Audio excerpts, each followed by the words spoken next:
یہ کیا شور مچایا ہوا ہے تم لوگوں نے؟ وہ حلق کے بل دھاڑا۔ اس کی دھاڑ پر ارحان اور زربینہ دونوں ہی خوف سے اپنی جگہ پر اچھل پڑے۔ یہ ہٹلر یہاں پر کیسے آ گیا؟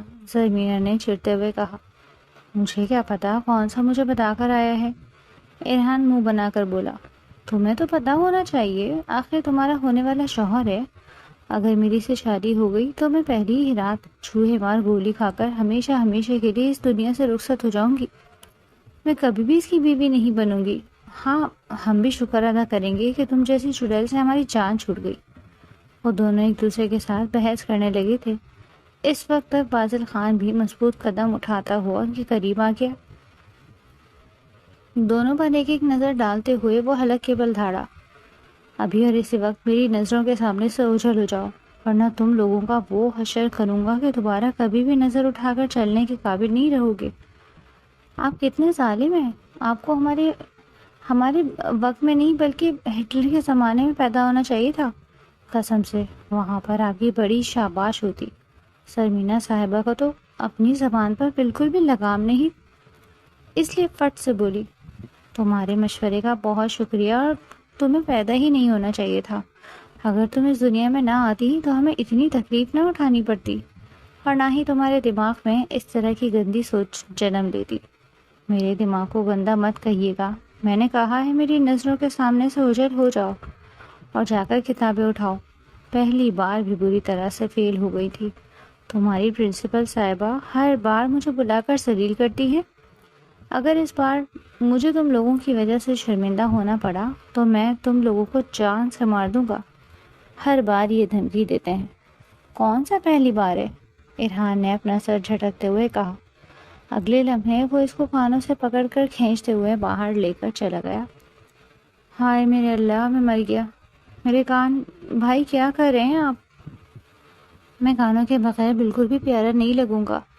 اس کی آہو پکار عروج پر تھی جبکہ وہ دندناتے ہوئے کمرے کے اندر داخل ہو گئی، جہاں پر اس کی بڑی بہن امی کے سامنے بیٹھی اپنے ٹکڑے رو رہی تھی۔ امی، صاف صاف بتا دیں۔ اس کے بھی کان کھڑے ہو گئے تھے۔ آخر اس کی بہن آج صاف صاف کیا جاننا چاہتی تھی؟ یہ سرمینہ آپ کو کچا کنڈی سے اٹھایا تھا نا؟ یہ سننے کی دیر تھی کہ سرمینہ کے چہرے کے تاثرات بگڑ گئے۔ دیکھیں باجی، ہمارا ایسا ویسا کوئی مذاق نہیں ہے، میں مذاق کر بھی نہیں رہی، میں بہت سیریس نوٹ پر بات کر رہی ہوں۔ امی، میری طرف دیکھ کر مجھے بتائیں، اس کو آپ نے کسی کچرے کے ڈھیر سے اٹھایا تھا نا، یا پھر یہ اسپتال میں کسی انتہائی گندی عورت کی بیٹی کے ساتھ تبدیل ہو گئی؟ کیونکہ آپ کی اولاد تو ایسی ہو ہی نہیں سکتی۔ جذبات میں آ کر وہ کچھ زیادہ ہی بول گئی۔ سدرا بیگم نے بھی اپنی بڑی بیٹی کو کینہ طور نظروں سے گھورا، مگر وہ اپنی ہی دھن میں بولے چلے جا رہی تھی۔ اس سے بڑی پھپھو عورت میں نے اپنی ساری زندگی میں نہیں دیکھی۔ انتہائی اوپرے درجے کی بیوقوف ہے یہ۔ پھر سے مہابھارت شروع ہونے والی ہے۔ سدرا بیگم منہ ہی منہ میں بڑبڑائیں۔ انہیں جس بات کا ڈر تھا وہی ہوا۔ سرمینہ بھی میدان میں اتر آئی تھی۔ اگلی ہی لمحے اس کی بڑی بہن تانیہ نے اس کے بال اپنے ہاتھوں میں جکڑے اور ایک زوردار جھٹکا دیا۔ امی، سرمینہ حلق کے بل چیخی۔ کیا کر رہی ہو تم؟ پاگل تو نہیں ہو گئی؟ سدرا بیگم نے تانیہ کے ہاتھوں سے اپنی مظلوم بیٹی کے بال چھڑوائے، جو مظلوم کم اور ڈرامے باز زیادہ تھی۔ سرمینہ کو لگ رہا تھا جیسے اس کا دماغ زور زور سے ہل رہا ہو۔ سب ٹھیک کہتے ہیں، مقافات عمل ہر حال میں ہو کر رہتا ہے۔ ابھی باہر وہ ارحان کے بال کھینچ رہی تھی اور اندر آ کر اس کی بہنوں نے اس کے بالوں کو اپنی گرفت میں جکڑ لیا۔ کیا مسئلہ ہوا ہے، مجھے یہ بتاؤ۔ اس بے وقوف عورت کو میں نے کہا تھا کہ کچن میں نے چولہے پر دودھ ابالنے کے لیے رکھا ہے، اس کو دیکھنا کہیں وہ ابل کر نہ باہر آ جائے۔ لیکن محترمہ نہ جانے ایسے کون سے کاموں میں مصروف تھی کہ یہ میری بات بھول گئی۔ جب میں کچن میں گئی تو وہ دیگچی سے باہر نکال کر فرش کو بوسے دے رہا تھا۔ اسے تو میں نے جان سے مار ڈالوں گی۔ میرا کیک بنانے کا ارادہ تھا اور میرا سارا پلان چوپٹ ہو گیا۔ تو تم ادھر آؤ۔ اس کے پیچھے بھاگی تو وہ ہڑبڑا کر تیزی سے کمرے سے باہر نکلی، مگر سامنے سے آنے والے بازل خان سے پھر سے زور سے جا لگی۔ گھر چھوٹا نہیں تھا، بلکہ اس کی قسمت خراب تھی۔ ایک مصیبت سے نکلتی تو دوسری میں پھنس جاتی۔ آنکھیں ہیں یہ بٹن، دیکھ کر نہیں چل سکتی کیا؟ وہ غراتے ہوئے بولا۔ یہی سوال میں آپ سے بھی تو کر سکتی ہوں. تمہاری لمبی زبان میں کسی دن کاٹ ڈالوں گی. تانیہ نے اسے دھمکی دی تو وہ بازل کے پیچھے ہی جا کر چھپ گئی. اس کی شرٹ کو مضبوطی سے اپنے ہاتھوں سے جکڑ لیا. کیا کرو گی؟ کیا میری شرٹ پھاڑنے کا ارادہ ہے؟ انہیں بولیں کہ یہ مجھ سے دور ہو جائیں. وہ تانیہ سے بچنے کے لیے اب اپنے دوسرے دشمن کے پاس پناہ تلاش کر رہی تھی. وہ بھی صدا کا مطلب ہی تھا. اور میں ایسا کیوں کروں؟ ورنہ میں آپ کا پول کھول دوں گی. کہ آپ نے میڈم ہمرا کے ساتھ بیٹھ کر کافی پی تھی؟ وہ ذرا سے ان کے کانوں میں چھپتی فرمائش بھرے لہجے میں بولتی اسے چپ ہونے پر مجبور کر رہی تھی. تانیہ چھوڑ دو اسے، یہ ایک نمبر کی بیوقوف ہے. تمہیں پتہ ہے کہ اس پر اثر نہیں ہونے والا کیونکہ اس کا دماغ اس کے گھٹنوں میں موجود ہے. مجھے لگتا ہے کہ اب تک وہ ٹخنوں میں پہنچ گیا ہوگا. بازل اسے بچا رہا تھا یا پھر اسے ذلیل کر رہا تھا. سرمینا سمجھ نہیں پائی، مگر یہ دیکھ کر اس کے دل کو تسلی ہو گئی تھی کہ تانیہ ہاتھ میں اٹھایا ہوا وائپر زمین پر پھینک کر غصے سے وہاں سے چلی گئی. اب کیا کیا تم نے؟ میری زندگی میری مرضی میں جو بھی کروں. آپ اپنے کام سے کام رکھیں. وہ وہاں سے جانے ہی لگی تھی کہ بازل نے اس کے بازو کو مضبوطی سے پکڑ لیا. اگلے ہی لمحے وہ حیران رہ گئی اور پھر اپنا دوپٹہ اپنے دانتوں میں دبا کر پرانی فلموں کی ہیروئن بننے کی ناکام ایکٹنگ کرنے لگی. بازل کو شدت سے اپنی غلطی کا احساس ہوا تھا. اس نے غلط انسان کو بازو پکڑا لیا. وہ تو تھی ہی ایک نمبر کی ڈرامے باز. اسے تو موقع چاہیے تھا اپنی ایکٹنگ کا مظاہرہ کرنے کا. بازل نے ایک جھٹکے سے اس کی بازو چھوڑی. یہ ڈرامے بازی بند کرو اور جا کر پیپرز کی تیاری کرو، ورنہ میں تمہیں سر بلال کے پاس بھیج دوں گا. پلیز مجھے ان کے پاس بھیج دیں. مجھے ان کے پاس پڑھنے کا بہت شوق ہے. اس طرح سے میں اپنی پڑھائی پر توجہ بھی دوں گی. بازل کو لگا تھا کہ وہ سر بلال سے ڈر جائے گی. وہ اس کا ہی دوست تھا اور بہت ہی سخت. اسٹوڈنٹس اس کا نام سن کر تھر تھر کانپنے لگتے اور یہاں پر وہ ان کے پاس پڑھنے کے لیے ایکسائٹیڈ ہو رہی تھی. یقیناً ان کے بارے میں جانتی نہیں تھی. پھر تو بہت ہی اچھی بات ہے. تم نے تو میرے سارے مسائل ہی حل کر دیے. میں آج ہی اس سے بات کرتا ہوں. وہ تمہیں ٹیوشن دیا کرے گا. لیکن ایک بات یاد رکھنا، خبردار جو تم نے وہاں پر کوئی شرارت کی یا کسی کو پریشان کرنے کی کوشش کی، وہ میری طرح تم پر رحم نہیں کرے گا. آپ کون سا مجھ پر رحم کرتے ہیں؟ جہاں تک ہو سکتا ہے آپ مجھ سے بدلہ لیتے ہیں. زبان کو لگام دیا کرو. تانیہ کی آواز سن کر وہ خوف سے اپنی جگہ پر اچھل پڑی اور پھر سے بازل کے پیچھے جا کر چھپ گئی. بازل کے دل کی دھڑکن ایک لمحے کے لیے منتشر ہو گئی.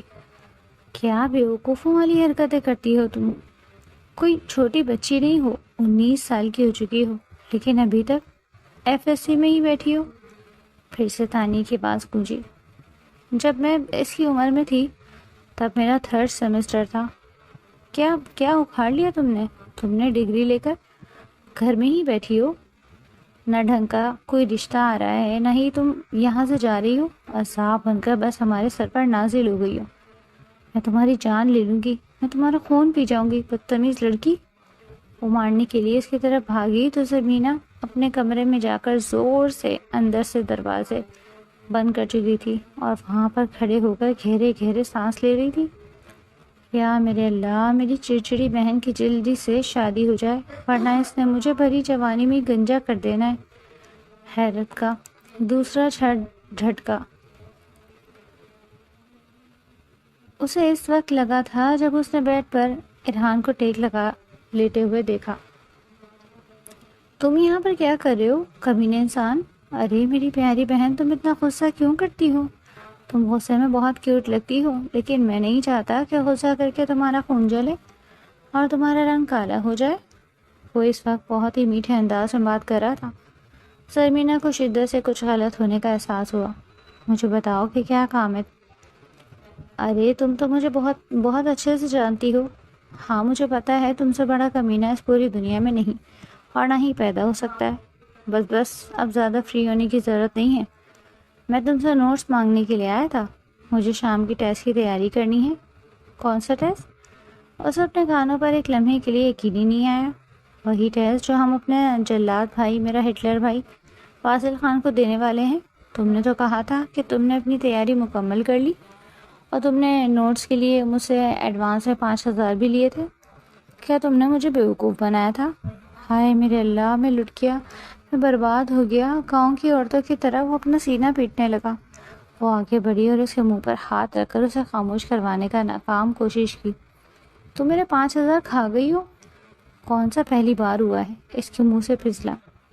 دیکھو تو کتنی بے شرمی سے بول رہی ہے۔ قیامت کے دن تمہیں سارے پیسے سود سمیت واپس کروں گا۔ وہ دھمکیاں دیتا ہوا کمرے سے نکل گیا۔ اسے ابھی تک اپنے 5,000 کا غم اندر ہی اندر کھائے جا رہا تھا۔ اس سے اچھا تھا کسی ہوٹل میں جا کر اپنے دوستوں کے ساتھ عیاشی کر لیتا، کم از کم اتنا دکھ تو نہ ہوتا۔ اب اس کا رخ اپنے دوست کے گھر کی طرف تھا۔ اس نے تو شام کی ٹیسٹ کی تیاری کر لی تھی، لیکن محترمہ ٹینشن لیتی رہ گئی۔ نہ تو اسے ٹھیک طرح سے پڑھائی ہوئی، نہ ہی وہ کوئی کام کر پائی۔ تانیہ نے اسے پچھلے لان کی صفائی کرنے کے لیے کہا تو وہ کینو کا ٹوکرا اٹھا کر جا کر دھوپ میں بیٹھ گئی۔ ساتھ ساتھ وہ دھوپ سینک رہی تھی اور ساتھ ساتھ کینو کھا رہی تھی کہ اچانک ہی اسے اپنے بازو جلتی ہوئی محسوس ہوئی۔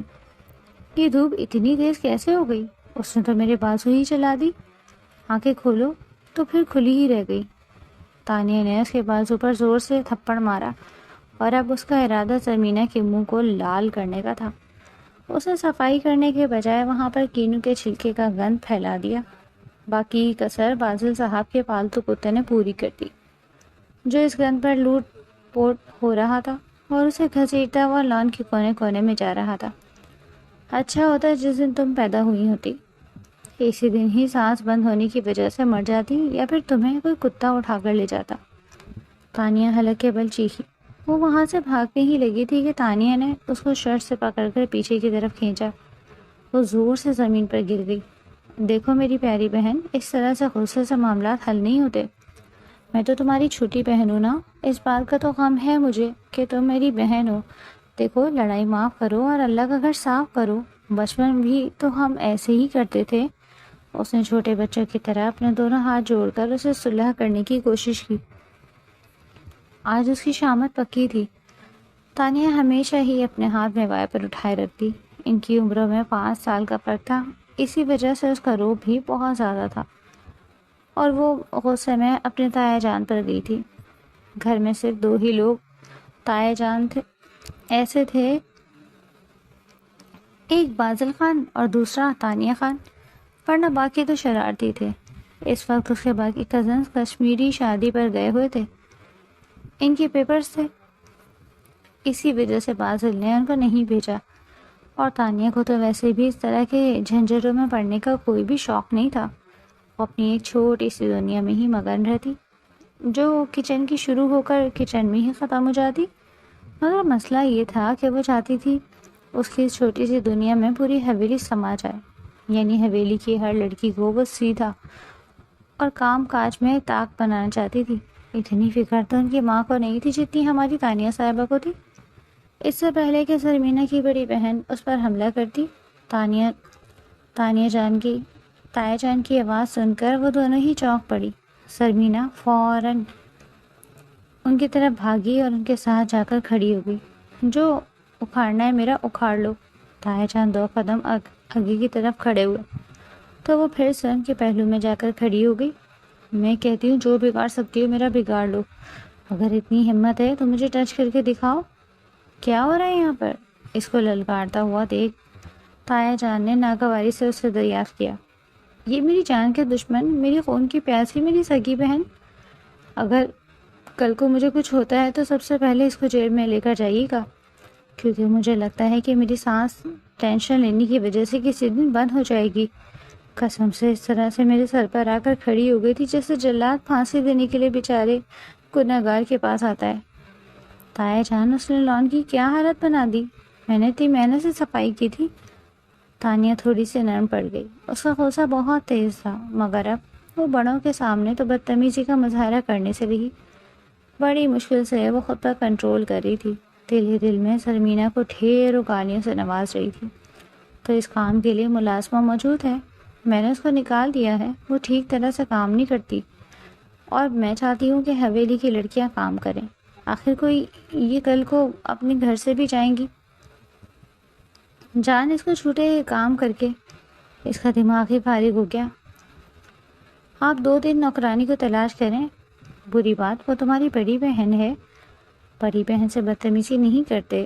اگر اس کو ذرا سی عقل ہوتی تو مجھے کس بات کا غم تھا. یہ کہہ کر وہ ہڑبڑاتی ہوئی اپنے کمرے میں چلی گئی، جبکہ وہ باہر لان میں اس گند میں تایا جان کے ساتھ شطرنج کھیلنے کے لیے بیٹھ گئی. اس پر بھی اس نے بیٹ لگائی تھی کہ اگر میں جیت گئی تو اس کو بدلے میں مجھے 10,000 دینا پڑے گا، اور اگر میں ہار گئی تو تایا جان نے اس سے کہا تھا تم مجھے امتحان میں 90% نمبر لے کر دو گی، بدلے میں تمہیں اپنی گاڑی کی چابی دے دوں گا. یعنی دونوں طرف ہی اس کا فائدہ تھا. اب اس کا دل کر رہا تھا کہ وہ ہار جائے اور 90% نمبر لے کر تایا جان سے اس کی گاڑی کی چابی لے لے. پھر دوسری طرف اس کا ڈریس آ جاتا. اس نے ڈیزائنر کا ڈریس کافی دنوں سے تاڑا ہوا تھا اور وہ ہر حال میں اس کو لینا چاہتی تھی. گیم آخری لیول پر پہنچ گئی تھی کہ بازل خان کی گرجتی ہوئی آواز اس کے کانوں میں پڑی. یہ بجلی کہاں پر کڑکی؟ اس نے گھبراتے ہوئے کہا تو وہ قریب ہی کھڑا بازو باندھے اس کو گھورے جا رہا تھا. آپ بہت پیارے لگ رہے ہیں بازل بھائی. یہ وائٹ کلر کی شرٹ آپ پر بہت سوٹ کر رہی ہے. تمہاری اسٹڈی کا ٹائم ہو گیا ہے، میرے کمرے میں آؤ. وہ بازل بھائی سے تایا جان کے ساتھ بزی ہوں. اسٹڈی سے زیادہ ضروری کچھ بھی نہیں، تایا جان نے اسے پکارتے ہوئے کہا. میں 15,000 تمہارے اکاؤنٹ میں ٹرانسفر کر دیے ہیں، عیاشی کرو. کیا ضرورت تھی اس کو اتنے پیسے دینے کی؟ پرسوں اس نے میرے بٹوے میں سے بات کرتے کرتے وہ چپ ہو گیا. ظاہر سی بات ہے جب آپ میری پاکٹ منی بند کریں گے تو مجھے یہی طریقہ استعمال کرنا پڑے گا. اس نے خود ہی اپنا پول کھول دیا. تایا جان ان دونوں کی نوک جھوک پر مسکراتے ہوئے گہری سانس بھرتے وہاں سے اٹھ کر چلے گئے. اب کیا مجھے تمہیں کسی شاہی سواری پر بٹھا کر لے جانا ہوگا؟ اس کے لیے میرا شوہر ہی کافی ہے. آپ کو ٹینشن لینے کی ضرورت نہیں. جس طرح کی تمہاری حرکتیں ہیں مجھے نہیں لگتا کہ تمہاری شادی ہوگی. یہ ٹینشن آپ کو ہونی چاہیے. میں تو بہت پیاری ہوں، کیوٹ بھی ہوں، اور سب سے بڑھ کر کہ میں لڑکوں کی ریکوائرمنٹ پر پورا اترتی ہوں. وہ سوچے سمجھے بغیر ہی بولتی. ابھی بھی بازل کو اس کی بات سخت بری لگی مگر وہ چپ رہ گئی. اس نے فیصلہ کیا تھا کہ وہ ٹیسٹ کے ذریعے اسے اپنے سارے بدلے برابر کرے گا. جب وہ دونوں کمرے کے اندر داخل ہوئے تو سامنے ہی ارحان صاحب گردن جھکا کر بیٹھے اور ان کی گردن کا رنگ لال ہو گیا تھا. یقیناً بازل نے اس کو اچھا خاصا مارا. کیا میرے اللہ مجھے اس کی شر سے بچانا. ہمیشہ کی طرح اس نے کمرے میں داخل ہوتے وقت یہی دعا مانگی اور پھر اونچی آواز میں اعوذ باللہ پڑھنے لگا. میں نے سنا ہے کہ کمرے میں داخل ہوتے وقت پڑھو تو انسان بہت سی مصیبتوں، بہت سی بلاؤں اور بہت سے جنوں سے بچ جاتا ہے. یہ ساری باتیں اس نے بازل کو گھورتے ہوئے کہی.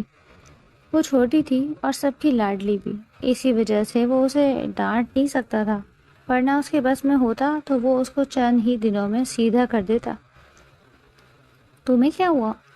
ارحان کے قریب بیٹھتے اس کے کانوں میں چمکتے ہوئے جھکتے ہوئے بولی. موئے موئے ہو گیا ہے میرا. جو سوال تیار کر کے آیا تھا اس میں سے اس نے ایک بھی نہیں دیا اور سارے پرانے سوالات پوچھ ڈالے.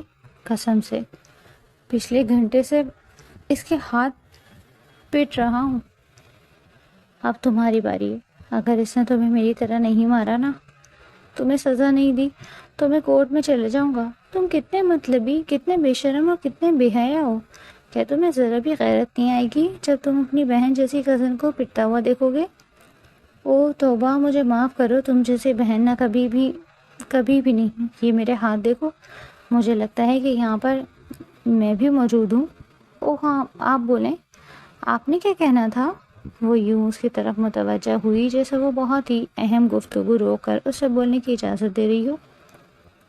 میں نے کچھ نہیں کہنا. تم نے یہ سوالات حل کرنے ہیں. ارحان، اس کو وہ سوالات بتاؤ. ارحان نے بے ساختہ خوف کے مارے تھوک نگل لیا اور اس کے سامنے کاپی رکھ دی. یہ سوال تو وہ زندگی میں پہلی بار دیکھ رہی تھی. اسے A+E² کے فارمولے کے علاوہ اور کوئی فارمولا بھی نہیں آتا تھا. اس کا دل کر رہا تھا کہ وہ دھاڑے مار مار کر رونا شروع کر دے، لیکن رونے سے بہتر تھا کہ وہ اپنے دماغ کا استعمال کرتی. جو میتھ کبھی اسے پڑھائی ہی نہیں گئی تھی یا پھر وہ ابھی تک ایجاد بھی نہیں ہوئی تھی، اس نے اس میتھڈ سے حل کرنا شروع کر دیا. نہ جانے وہ کیا کر رہی تھی، لیکن اس طرح سے اپنی کاپی میں جھکی ہوئی تھی جیسے کوئی بہت بڑا کارنامہ سر انجام دے رہی ہو۔ اب ایران کو اسے دیکھ کر ٹینشن ہونے لگی۔ اس کو لگ رہا تھا کہ وہ واقعی میں تیاری کر کے آئی ہے اور اس کے سامنے ڈرامے لگا رہی تھی۔ مجھے دکھاؤ کیا کر رہی ہو تم، سائڈ پر ہو جاؤ، خبردار سے تم نے میری کاپی کو ہاتھ لگایا ورنہ میں تمہارے ہاتھ کاٹ ڈالوں گی۔ وہ حلق کے بل چیخی تو وہ گھبرا کر پیچھے کی طرف ہٹا۔ ٹھیک ہے مجھے معاف رکھو۔ اب اس نے باقاعدہ ہاتھ جوڑ دی۔ محترمہ پھر سے اپنی کاپی پر جھک گئی۔ سوالات حل کرنے کے بعد اس نے پورے کانفیڈنس کے ساتھ وہ کاپی بازل کے سامنے رکھی۔ ان کے آنسرز دیکھو اور مجھے بتاؤ کیا تمہارے آنسرز میچ ہو رہے ہیں؟ وہ غور سے اس کے چہرے کی طرف دیکھتے ہوئے پوچھ رہا تھا۔ میں بک اٹھا کر لاتی ہوں۔ جیسے ہی وہ اٹھی موبائل اس کے ہاتھ سے چھوٹ کر زمین پر گر گیا۔ موبائل کی اسکرین پر 3 سوالات کھلے ہوئے تھے۔ یہ وہی سوال تھے جو اسے بازل نے حل کرنے کے لیے دیے۔ چیٹنگ کرنے میں تو وہ بچپن سے ہی بہت ماہر تھی، پیپرز میں بھی یہی سب کچھ کر کے وہ پاس ہوتی تھی۔ بازل نے موبائل اٹھا لیا۔ ایران نے اپنے پورے دانتوں کی نمائش کرتے ہوئے اس کو گھورا۔ اب آئے گا مزہ، جب تم اپنی اوقات میں واپس آؤ گی میں تمہارا خون پی ڈالوں گا۔ اس نے دل ہی دل میں سوچا، یہ سب کچھ کیا ہے، کہاں پر، کس بارے میں بات کر رہے ہیں آپ؟ وہ انجان بن گئی۔ میں اس موبائل کے بارے میں بات کر رہا ہوں، یہ سب کچھ کیا ہے؟ ارے یہ تو مجھے بھی نہیں پتا، رکیں مجھے دیکھنے دیں، میں آپ کو دیکھ کر بتاتی ہوں۔ یہ تو میتھ کے سوالات ہیں، تمہاری ایکٹنگ بہت ہی فلاپ ہے۔ جاؤ دروازے کے باہر جا کر کھڑی ہو جاؤ اور اپنے دونوں ہاتھ اوپر کر لو۔ کیا آپ مجھے اس طرح کی واہیات سزا دیں گے؟ میں نے جو کہا ہے وہ کرو ورنہ جان لے لوں گا۔ ایران اونچی اونچی آواز میں گانا گنگنانے لگا۔ تم بھی اس کے ساتھ جا کر کھڑے ہو جاؤ۔ مگر بھائی میری کیا غلطی؟ جو کہا ہے وہ کرو، بحث مت کیا کرو۔ وہ دونوں اب ایک ساتھ کھڑے رہے اور ایک دوسرے کے پاؤں کے اوپر غصے سے پاؤں مارتے رہے۔ اس لڑکی کا کچھ بھی نہیں ہو سکتا، پتہ نہیں کب اس کو عقل آئے گی، کب یہ تھوڑی سی میچور ہوگی۔ وہ تو اس کی چیٹنگ اسکلز دیکھ کر ہی حیران رہ گیا تھا، کیونکہ نہ تو ایران کو اور نہ ہی اس کو اندازہ ہو سکا کہ وہ موبائل سے دیکھ کر لکھ رہی ہے۔ ان کو تو یہی لگ رہا تھا کہ وہ یوں ہی اناپ شناپ لکھ رہی ہے۔ جب اس نے محترمہ کا رجسٹر کھولا تو اس کے ہونٹ خود بخود مسکراہٹ میں ڈھل گئے۔ اس لڑکی کا کچھ نہیں ہو سکتا۔ جلد بازی میں اس نے اوپر نیچے میتھڈ کر کے لکھا ہوا تھا۔ وہ کھل کر ہنس دیا۔ یہ پاگلوں کی طرح ہنس کیوں رہے ہو؟ شیشے کے پاس وہ دونوں اسے ہنستا ہوا دیکھ کر حیرانی سے بولے، مجھے تو لگتا ہے کہ بھائی صاحب کے دماغ میں کوئی مسئلہ ہے، جلد سے جلد ڈاکٹر صاحب کے پاس جا کر ان کا علاج کروانا پڑے گا، کہیں ایسا نہ ہو کہ معاملہ بڑھ جائے۔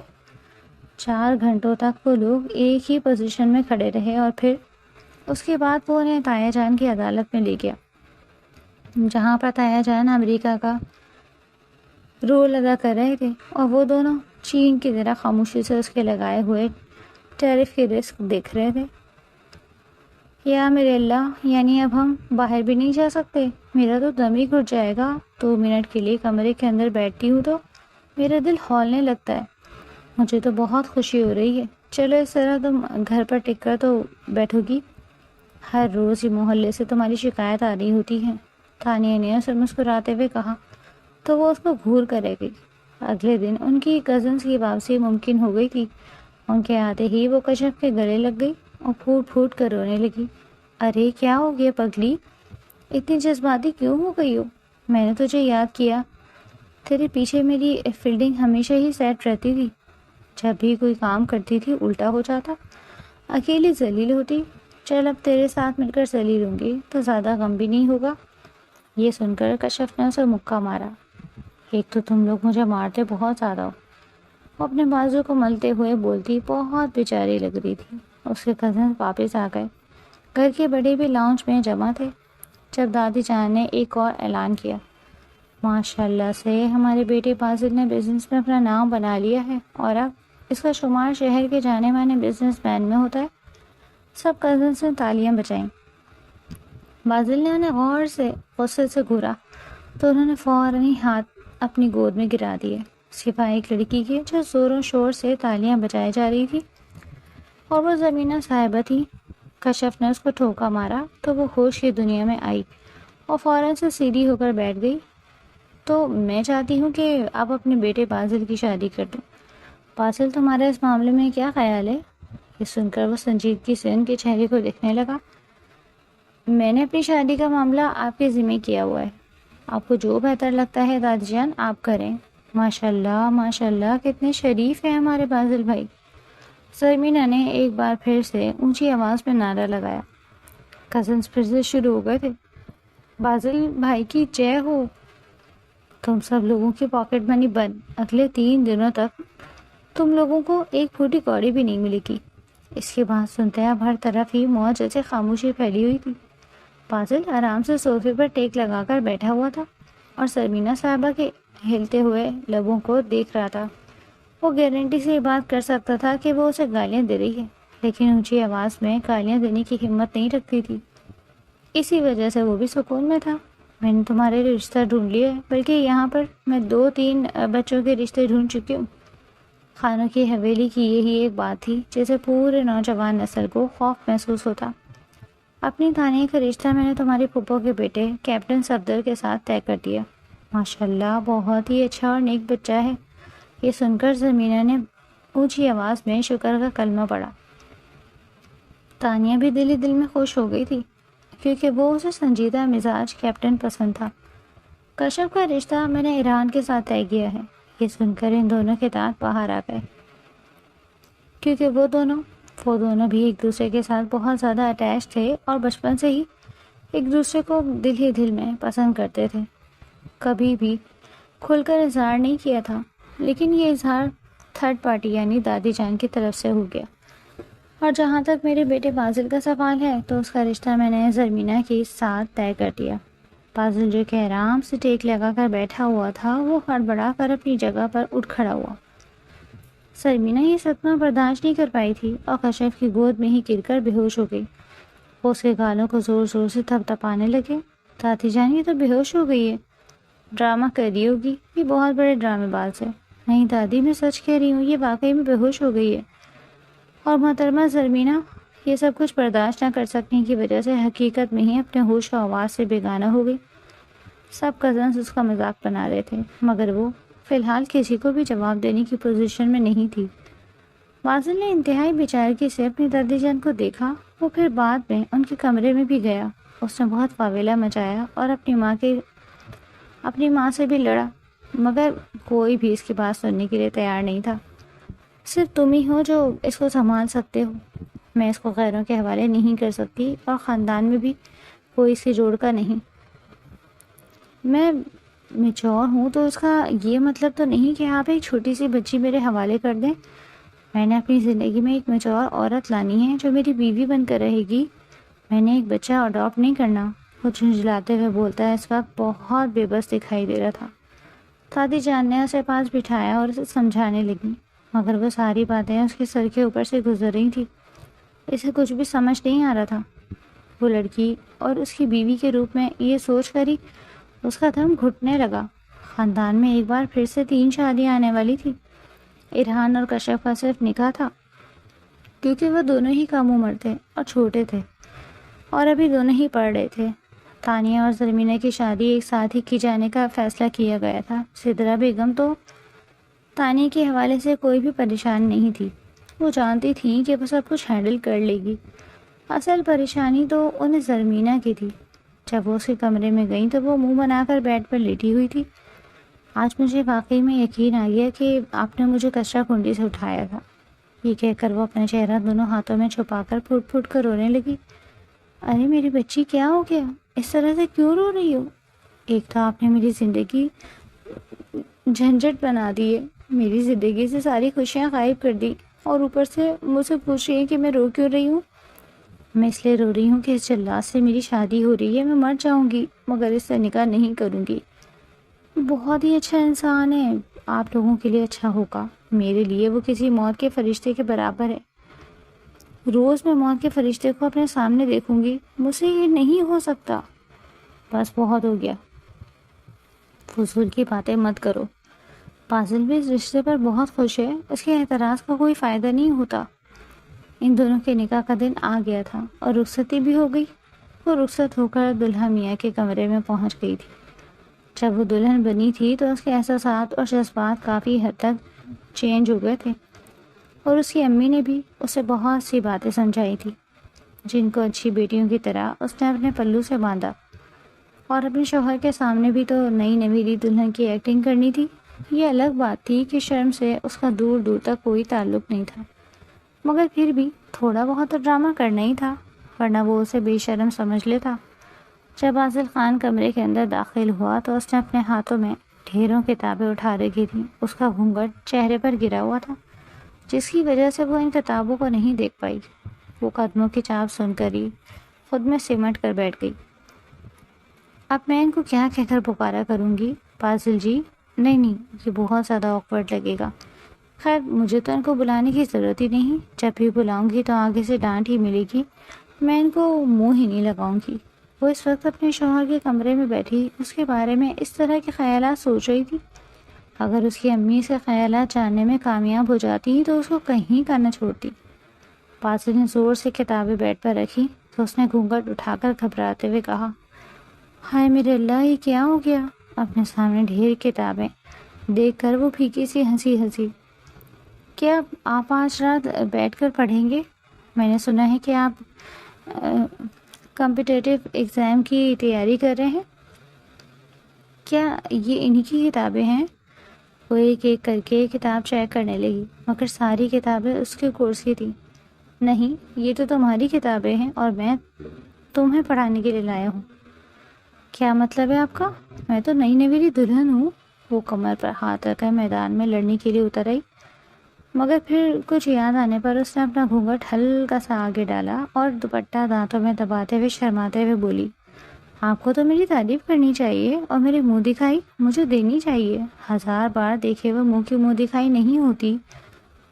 آپ میرے ساتھ بدتمیزی کر رہے ہیں۔ نہیں، میں تمہیں حقیقت بتا رہا ہوں۔ یعنی آپ مجھے کچھ بھی نہیں دیں گے؟ جب تم ایگزامز پاس کرو گی تب تم جو کہو گی میں تمہیں لے کر دے دوں گا۔ فی الحال کچھ بھی نہیں۔ چلو جلدی سے یہ کتابیں اٹھاؤ اور پڑھنا شروع کرو۔ میں نے انہیں نہیں پڑھنا، میں تایا جان سے جا کر آپ کی شکایت لگاؤں گی۔ میں نے بتاؤں گی کہ شادی کی پہلی ہی رات وہ بڑبڑاتی ہوئی وہاں سے جانے ہی لگی تھی کہ فاضل نے اس کو واپس پیچھے کی طرف کھینچ لیا۔ وہ زور سے بیڈ پر جا گری۔ فاضل اس کے اوپر موجود تھا اور براہ راست اس کی آنکھوں میں دیکھ رہا تھا۔ اس نے بے ساختہ خوف کے مارے تھوک نکلا، آپ پلیز تھوڑا سا دور ہو کر بات کریں، تم یہاں سے کہیں بھی نہیں جاؤ گی۔ وہ اس کے کندھے پر اپنی گرفت مضبوط کرتے ہوئے بولا تو اس نے روبوٹ کی طرح ہاں میں گردن ہلا دی۔ ٹھیک ہے، میں کہیں بھی نہیں جاؤں گی۔ اس کے لہجے میں سدا کی معصومیت تھی۔ آنکھیں ٹمٹماتی ہوئی وہ اس وقت ایک چھوٹی سی گڑیا ہی معلوم ہو رہی تھی۔ فاضل اس سے دور ہو گیا۔ وہ فریش ہونے کے لیے واش روم کی طرف بھاگی اور شیشے کے سامنے کھڑی ہو کر اپنا عکس دیکھنے لگی۔ اس کا چہرہ شرم کے مارے لال ہو گیا تھا۔ اس کے کان کی لو بھی تپ رہی تھی۔ اوف اللہ جی، یہ کتنا بے شرم انسان ہے۔ توبہ، اس نے اپنے کانوں کو ہاتھ لگاتے ہوئے کہا۔ ایک لمحے کے لیے تو اس کے ذہن سے نکل گیا تھا کہ وہ اس کی بیوی ہے اور وہ اس پر اپنا حق رکھتا ہے۔ جب وہ باہر نکلی تو وہ اسی طرح ہی چوکڑی مار کر بیڈ پر بیٹھا اس کا انتظار کر رہا تھا۔ آپ چینج کر لیں، میں تھوڑی ہی دیر میں چینج کروں گا، اور پھر مجھے کسی امپورٹنٹ کام کے سلسلے میں جانا ہے۔ یہ سن کر اس کے دل کو دھچکا لگا۔ اس کی دلہن تھی اور ان کی شادی کو ابھی صرف چند گھنٹے ہی گزرے تھے۔ دولہے کو ضروری کام سے جانا تھا۔ اسے غصہ بھی آ رہا تھا اور دل بھی دکھی ہو رہا تھا کہ وہ اس جیسی پیاری عورت کو چھوڑ کر نہ جانے کون سا کام کرنے کے لیے اس طرح کے امپورٹنٹ دن پر بھی باہر جا رہا تھا۔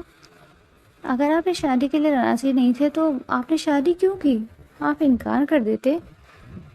جیسے ہی اس نے ایک کتاب اٹھائی اس کا غم پھر سے تازہ ہو گیا اور وہ غصے سے بولی، سب کچھ تمہارے سامنے تھا، میں نے انکار کرنے کی کوشش کی مگر میری بات کو اہمیت نہیں دی۔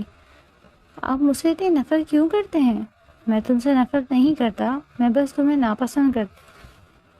وہ صاف اور دو ٹوک انداز میں اسے اپنی ناپسندیدگی کا اظہار کر رہا تھا۔ اس کی آنکھیں آنسوؤں سے بھر گئیں، مگر فاضل کو تو جیسے کوئی فکر ہی نہیں تھی۔ اور آپ مجھے ناپسند کیوں کرتے ہیں؟ اس کا لہجہ بھیگ گیا۔ دل تھا کہ غم سے پھٹا جا رہا تھا۔ تمہاری ان بچکانہ حرکتوں کی وجہ سے اور تمہاری ان بیوقوفیوں کی وجہ سے تم اچھی طرح سے جانتی ہو کہ تمہیں یہ حرکتیں زیب نہیں دیتی، اس کے باوجود بھی تم یہ سب کچھ کرتی ہو۔ مجھے اس طرح کی لڑکیاں بالکل بھی نہیں پسند۔ میں چاہتا ہوں کہ میری بیوی میچور ہو۔ تمہاری شرارتوں سے مجھے مسئلہ نہیں ہے، لیکن ایک حد میں رہ کر کی جائے تو بہتر رہتا ہے۔ میں تمہیں بہت سی باتیں سمجھانا چاہتا تھا، مگر میں جانتا ہوں کہ اس کا کوئی فائدہ نہیں ہوگا۔ آپ مجھے سمجھائیں، میں وعدہ کرتی ہوں کہ میں ویسا بن کر دکھاؤں گی۔ وہ پرجوش ہو کر بولی۔ وہ خود حیران تھی کہ وہ یہ سب کچھ کیوں کر رہی ہے۔ شاید اسے باسل کا رویہ دکھ پہنچا رہا تھا۔ وہ اپنے شوہر کی پسندیدہ بیوی بننا چاہتی تھی، جیسے بھی کر کے۔ اب ان کا نکاح تو ہو چکا تھا، وہ واقعی میں اس رشتے کو نبھانا چاہتے تھے۔ باسل بھی ایک لمحے کے لیے سوچ میں پڑ گیا، کیا وہ پھر سے اس کے ساتھ کوئی گیم کھیل رہی تھی یا پھر کوئی پرینک کر رہی تھی۔ آپ کی خواہش کیا ہے؟ آپ کی بیوی کیسی ہو؟ میں چاہتا ہوں کہ میری بیوی میری عزت کرنے والی ہو۔ سب سے پہلے تو تم مجھے آپ کہہ کر پکارو گی، تم کی گرد میں تمہارے منہ سے نہ سنوں۔ دوسری بات یہ کہ تم ہر چیز اپنے گھر والوں سے شیئر نہیں کرو گی۔ جو کچھ ہم دونوں کے درمیان ہوگا وہ تم کسی کو بھی نہیں بتاؤ گی۔ تیسری اور اہم بات، تم جو بھی کام کرو گی میری اجازت سے کرو گی۔ پہلے تم ان چیزوں پر عمل کرو، بعد میں تمہیں باقی چیزیں بھی بتا دوں گا۔ آپ بے فکر ہو جائیں، میں آپ کو یہ سب کچھ کر کے دکھاؤں گی۔ اس کے بعد اس نے کتابیں کھول دی۔ جو سوال وہ اسے کہہ رہا تھا وہ زور و شور سے ان کی پریکٹس میں لگی ہوئی تھی۔ فاضل کو لگ رہا تھا کہ یہ سب ایک ہی رات کا جوش ہے۔ اگلے دن وہ پھر سے اپنی پرانی ٹون میں واپس آ جائے گی، لیکن صبح سویرے جب اس نے اسے اپنی ماں کے ساتھ کچن میں کھڑا دیکھا تو وہ حیران رہ گیا۔ آئیے بیٹھیے، میں آپ کے لیے آملیٹ بنا رہی ہوں۔ بسمہ بیگم نے مسکراتے ہوئے اپنے بیٹے کی طرف دیکھا۔ ایسا کون سا جادو کر دیا ہے میری بہو پر؟ وہ خود حیران اور پریشان تھا۔ صرف یہی نہیں بلکہ وہ اس کا بہت زیادہ خیال رکھنے لگی تھی، اس کے چھوٹے چھوٹے کام اپنے ہاتھوں سے کرتی۔ وہ اسے جو بھی سمجھاتا اسے غور سے سنتی، لیکن پڑھائی میں ابھی بھی اس کا دل نہیں لگ رہا تھا۔ کچھ ہی عرصہ گزرا تو باسل اسے اپنے ساتھ ایک بزنس پارٹی پر لے گیا۔ وہاں پر موجود عورتوں کو دیکھ کر اسے احساس کمتری ہونے لگا۔ وہ عورتیں فر انگلش بول رہی تھیں، کچھ باتیں تو اس کے سر کے اوپر سے گزر رہی تھیں۔ اسے بہت شرمندگی ہو رہی تھی۔ سب نے اس کے حسن کی وجہ سے اس کی تعریف کی، لیکن ایک عورت نے اس کے لہجے کی وجہ سے اس کا مذاق بھی بنایا کہ جب تم بات کرتی ہو تو تمہاری پرسنالٹی سے تمہارا لہجہ میچ نہیں ہوتا۔ تمہیں اپنے اوپر اور اپنی انگلش پر کام کرنے کی ضرورت ہے، کیونکہ اس طرح کی سوسائٹی میں سروائیو کرنے کے لیے یہ سب کچھ بہت ضروری ہے۔ صرف خوبصورت ہونا ہی کافی نہیں ہوتا۔ یہ سن کر وہ چل بھون کر رہ گئی۔ بار بار اس کی آنکھیں آنسوؤں سے بھیگ رہی تھیں۔ وہ باسل کے پہلو میں جا کر کھڑی ہو گئی۔ جب اس نے اپنی بیوی کی آنکھوں میں آنسو دیکھے تو اس کا دل زوروں سے دھڑکا۔ ابھی تک ان دونوں میں ادبازی تعلق قائم نہیں تھا۔ وہ جان بوجھ کر اس کو اسپیس دے رہا تھا تاکہ وہ باسل کو اور اپنے رشتے کی اہمیت کو سمجھے۔ کیا ہوا ہے، تم ٹھیک تو ہو؟ باسل نے اس سے سوال کیا تو آنسو ٹوٹ کر اس کی آنکھوں سے گر گئے۔ اس کو لے کر سائڈ پر چلا گیا۔ کیا ہوا ہے، تم رو کیوں رہی ہو؟ اس کے لہجے میں بے چینی تھی۔ کہ کسی نے کچھ کہا ہے، مجھے بتاؤ۔ اس عورت نے میرا مذاق بنایا۔ وہ کہتی ہے کہ میں چائلوں کی طرح بات کرتی ہوں اور میری انگلش بھی بہت ویک ہے۔ میں اس کو بتا کر رہوں گی کہ میں اس سے بھی زیادہ اچھی انگلش بولتی ہوں۔ اب آپ دیکھیں کہ میں اس کو کیسے منہ توڑ جواب دوں گی۔ آپ 1 مہینے کے بعد اپنے گھر میں اس کی دعوت کیجیے گا، وہاں پر میں اس کو شرمندہ کروں گی۔ تمہیں اس کی باتیں اپنے سر پر سوار کرنے کی ضرورت نہیں ہے۔ وہ عورت تو ویسے بھی ایک نفسیاتی مریضہ ہے۔ نہیں، اب تو میری انا کا مسئلہ بن گیا۔ اب تو میں ان کو بتا کر رہوں گی، اور آپ بھی چاہتے ہیں نا کہ آپ کی بیوی پڑھی لکھی ہو۔ اب آپ دیکھیں۔ گھر جاتے ہی وہ کتابیں اٹھا کر باسل کے پاس آ گئی۔ روز وہ 3 گھنٹوں تک اس کے پاس پڑھتی۔ جو کانسیپٹ اسے سمجھ نہیں آتے تھے وہ ان پر کافی زیادہ ٹائم بھی لگاتی۔ بسمہ بیگم ہر تھوڑی دیر کے بعد ان کے پاس کوئی نہ کوئی چیز رکھ جاتی۔ جب اس کا رزلٹ آیا تو اس نے پورے کالج میں ٹاپ کیا۔ فرسٹ ایئر میں تو وہ چیٹنگ کر کے پاس ہو گئی تھی، لیکن سیکنڈ ایئر میں ایسا کوئی چانس نہیں تھا۔ اسی لیے اس نے محنت کی تھی اور اس کی محنت واقعی میں رنگ لائی۔ تایا جان نے اپنے وعدے کے مطابق اپنی گاڑی کی چابی اس کے ہاتھوں میں رکھ دی۔ فاضل نے بھی اسے آئی فون 17 کر دیا تھا اور منہ دکھائی کے طور پر اس کے ہاتھوں میں 6 سونے کے کنگن ڈالے۔ وہ رات کے وقت انہی کے ساتھ بیٹھی کھیل رہی تھی۔ اس کے لبوں پر پیاری سی مسکراہٹ پھیلی ہوئی تھی جب وہ آ کر اس کے قریب بیٹھ گیا اور اپنا سر زمین کے کندھے پر رکھ دیا۔ وہ ہلکا سا کسمسائی، یہیں پر ہی بیٹھی رہو، تو میں کھاؤں گا نہیں، فکر مت کرو۔ یہ سن کر وہ اپنی جگہ پر ٹک گئی۔ کیا آپ ابھی بھی مجھ سے نفرت کرتے ہیں؟ میں کبھی بھی تم سے نفرت نہیں کرتا تھا اور نہ ہی کبھی کر سکتا ہوں۔ تم تو میری پسندیدہ عورت تھیں۔ پھر سہاگرات تو آپ نے یہ کیوں کہا کہ آپ مجھے ناپسند کرتے ہیں؟ کیونکہ تمہیں سدھارنے کے لیے میرے پاس یہی ایک آخری چانس بچا تھا۔ مجھے تانیہ نے مشورہ دیا تھا کہ اگر میں ایسا کروں گا تو تم خود کو سدھارنے کی کوشش کرو گی۔ اس تانیہ کی بچی کو تو میں چھوڑوں گی نہیں، اس کا کوئی قصور نہیں ہے، بلکہ اسی کی وجہ سے تو عقل دوبارہ سے تمہارے دماغ میں آ گئی، ورنہ پچھلے 18 سالوں سے یہ گھٹنوں میں ہی تھی۔ وہ منہ بنا کے رہ گئی۔ مجھ سے بات نہ کریں، میں آپ سے ناراض ہوں۔ آپ نے مجھے بہت ٹینشن دی، مجھے تو واقعی میں ڈر لگنے لگا تھا کہیں ایسا نہ ہو میرا شوہر میرے ہاتھوں سے نکل جائے۔ تمہارا شوہر دل و جان سے تم پر فدا ہے اور وہ تم سے کبھی بھی دور نہیں جا سکتا، یہ بات ہمیشہ یاد رکھنا۔ وہ اس کا ہاتھ مضبوطی سے تھامتے ہوئے دل فریب انداز میں کہتا اسے شرمانے پر مجبور کر گیا۔ فاضل اب کی بار اجازت طلب نظروں سے اس کی طرف دیکھ رہا تھا۔ اس نے بھی اپنے آپ کو مکمل طور پر فاضل کی دسترس میں سونپ دیا۔ وہ مزید اس انسان سے دور نہیں بھاگ سکتی تھی۔ فاضل کے ملنے پر وہ اپنے رب کا جتنا بھی شکر ادا کرتی کم تھا۔ باقی حویلی والے بھی خوش تھے کہ محترمہ کو عقل آ گئی۔ تانیہ جب اسے کام کرتے ہوئے دیکھتی تو اسے چڑ آتے ہوئے کہتی، اگر ہمیں پتا ہوتا کہ تم شادی کے بعد لائن پر آ جاؤ گی تو پہلے ہی تمہارا نکاح کر دیتے۔ جواب میں وہ محض مسکرا دیتی۔ ابھی کچھ ہی دن گزرے تھے جب اچانک فاضل کے دل میں خیال آیا کہ کیوں نہ وہ سرمینہ کو ہنی مون پر لے جائے۔ ایک تو ان دونوں کے درمیان ابھی کوئی ازدواجی رشتہ نہیں بنا، اور دوسرا وہ چاہتا تھا کہ ان کے پاس کچھ حسین پل ہوں اور سرمینہ بھی اچھا محسوس کرے۔ اگلے دن دوپہر کے کھانے پر اس نے دادی جان سے گھومنے جانے کی پلاننگ کی اور ٹیبل پر ہی اعلان کر دیا کہ وہ لوگ ناردرن ایریاز میں جا رہے ہیں۔ سرمینہ کو تو منہ خوشی سے برا حال تھا۔ وہ تو ناچتی ہوئی پورے گھر میں گھوم رہی تھی اور ہر بندے کو بتا رہی تھی کہ وہ گھومنے جا رہی ہے۔ فاضل اس کی خوشی اور حرکتوں کو دیکھتا محفوظ ہو رہا تھا، کیونکہ وہ وہاں جا کر اس کی معصومیت اور ہوش ٹھکانے لگانے کے پورے ارادے بنا چکا تھا۔ پیر کی صبح کو ان کی فلائٹ تھی اور ابھی سے سرمینہ نے اپنا سامان پیک کرنا شروع کر دیا تھا۔ وہ اتنی پرجوش تھی کہ بار بار فاضل سے پوچھ رہی تھی کیا لے کے جائیں اور کیا نہ لے جائیں۔ فاضل مسکرا کر اسے سمجھا رہا تھا کہ صرف ضروری چیزیں ہی لے جانی ہیں، لیکن سرمینہ تو اپنی پوری الماری ہی لے جانا چاہتی تھی۔ شام تک اس نے اتنا سامان تیار کر لیا تھا کہ لگتا تھا جیسے وہ کسی دوسرے ملک میں مستقل رہنے جا رہی ہو۔ فاضل نے آ کر جب اپنے بیگ دیکھے تو اس کی ہنسی چھوٹ گئی۔ ارے ہم صرف ایک ہفتے کے لیے جا رہے ہیں، تم نے تو ایسا سامان تیار کیا ہے جیسے سال بھر کے لیے جا رہی ہو۔ سرمینہ نے شرماتے ہوئے کہا، لیکن مجھے تو سب کچھ ضروری لگا۔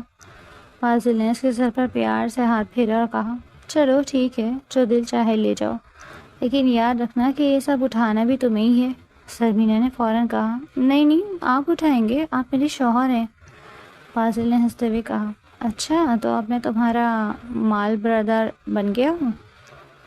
سرمینہ نے چہکتے ہوئے کہا، جی ہاں، اور بہت اچھے مال بردار۔ فاضل نے اسے اپنی طرف کھینچا اور کہا، ٹھیک ہے میری ملکہ، جیسا آپ کا حکم۔ سرمینہ خوشی سے جھوم اٹھی اور فاضل کے گلے لگ گئی۔ اس کی یہ معصومیت اور بچپنا فاضل کو بہت پسند تھا۔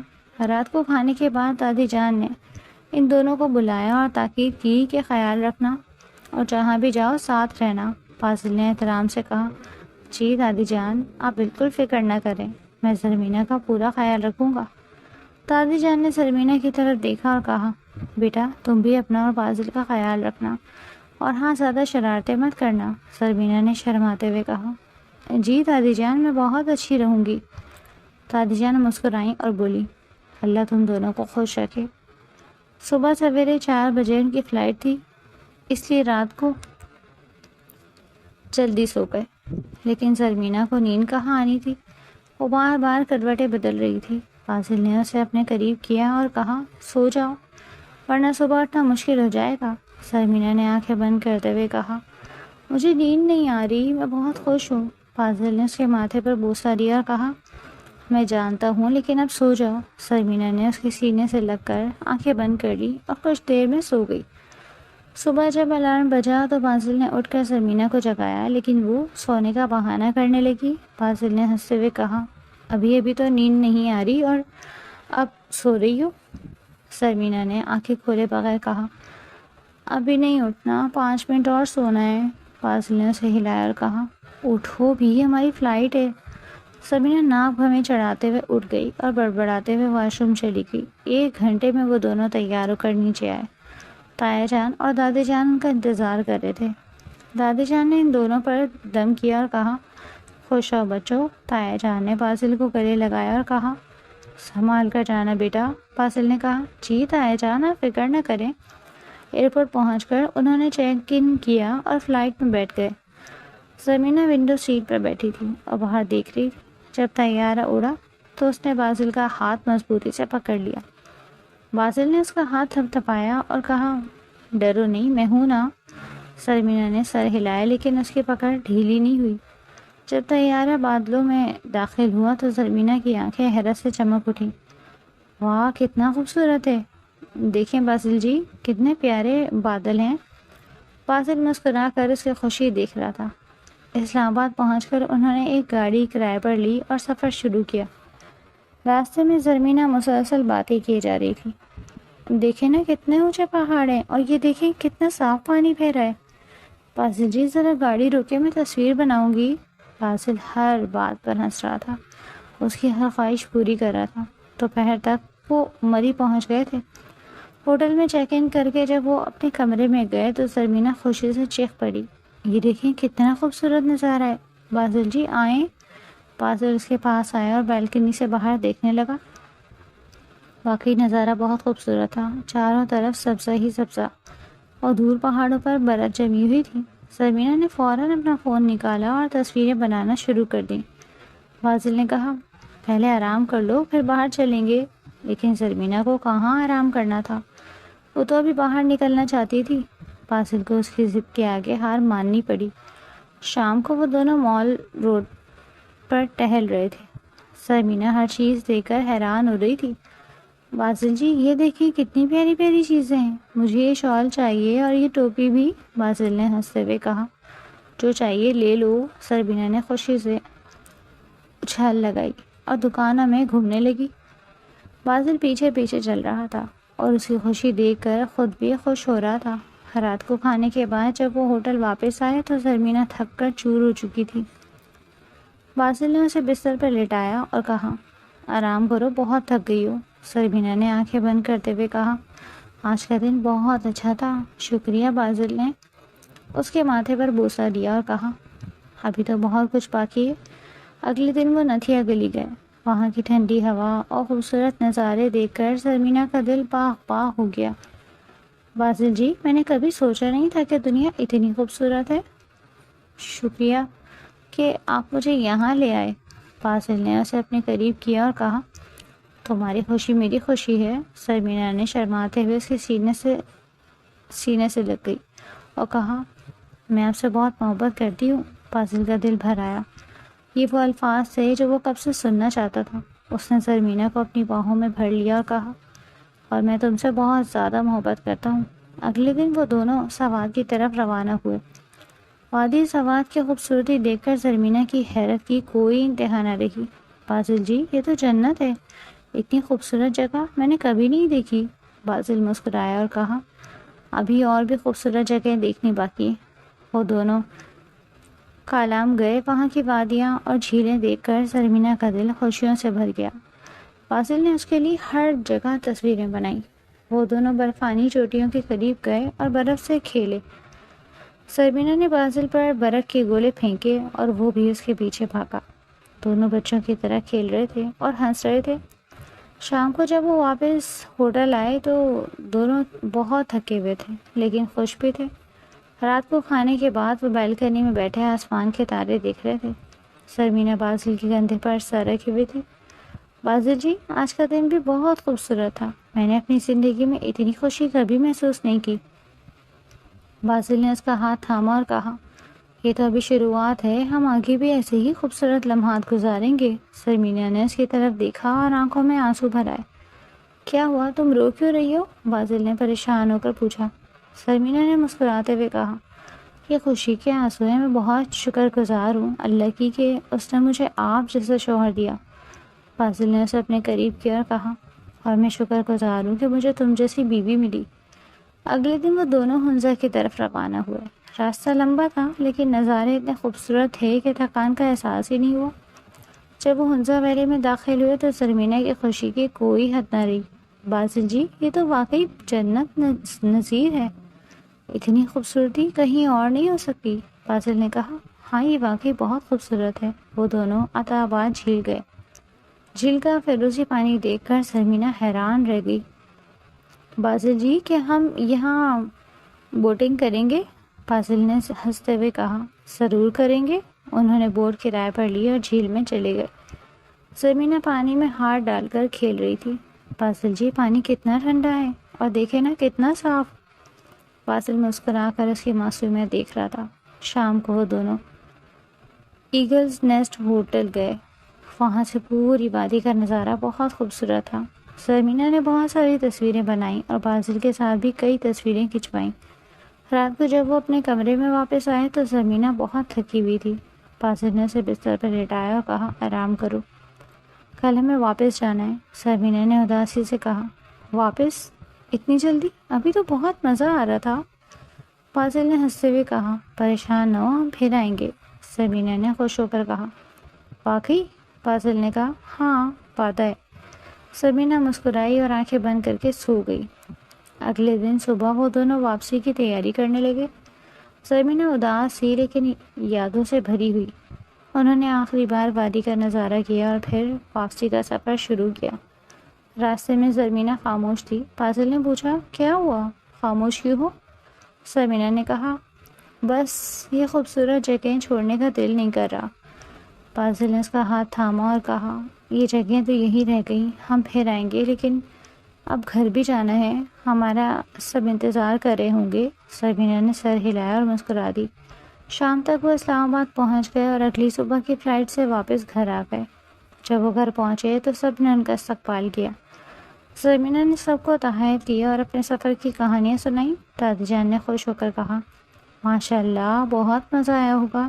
سرمینا نے کہا، جی دادی جان، بہت زیادہ، میں نے اپنی زندگی کی سب سے خوبصورت لمحات گزارے۔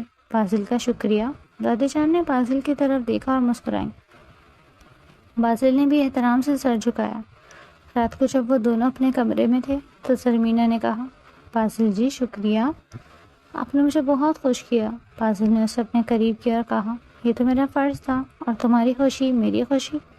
سرمینا نے شرماتے ہوئے اس کے سینے سے لگ کر کہا، میں آپ سے بہت محبت کرتی ہوں۔ بازل نے اس کے بالوں میں انگلیاں پھیرتے ہوئے کہا، اور میں تم سے بہت زیادہ محبت کرتا ہوں۔ اس رات بازل نے سرمینا کو اپنے قریب محسوس کیا۔ دونوں کے درمیان محبت کی ایک نئی کہانی شروع ہوئی۔ وہ ایک دوسرے کے ہو چکے تھے مکمل طور پر، جسم و جان سے۔